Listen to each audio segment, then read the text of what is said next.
Abatuuze mu disitulikiti y'e Kasese bolekedde okulumbibwa enjala kakutiya oluvannyuma lw'ebirime byabwe okuliibwa ebiwuka eby'enjawulo. Ebitundu by'e Kasese bimanyikiddwa okulima kasooli ne muwogo mu bungi, wabula ku mulundi guno akawuka akatannamanyika mayitire gaako kazinze ennimiro za muwogo ne kasooli. Abatuuze balaajana nti yadde bagezezzaako okufuuyira ebirime byabwe na buli ddagala lye bamanyi, naye tebalina kye basobodde kutaasa.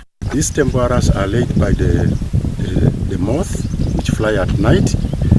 Once they fly on the maize garden, they lay the eggs beneath the leaves of the maize, and then when the eggs hatch, they are in the larval stage. Those larvae bore into the maize stem and start eating the growing portion of the maize inside.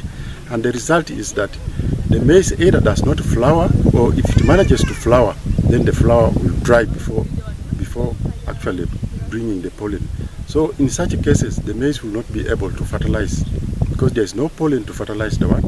Bannassaayansi abali mu kunoonyereza ku birime ebikolerere ebimanyikiddwa ennyo nga GMOs bagamba nti ababaka ba paalamenti be banenyezebwa ku njala eyolekedde okuluma abantu b'e Kasese kubanga be bakyalemye okuyisa etteeka eriikiriza ebirime ebikolerere. Bano bagamba nti singa paalamenti eyisa etteeka, ebirime ebikolerere ebyo ebyali badde bitaasa mu mbeera ng'eri e Kasese. And many members of parliament who are going to make this law are equally at the same standard of ignorance like I am about the project.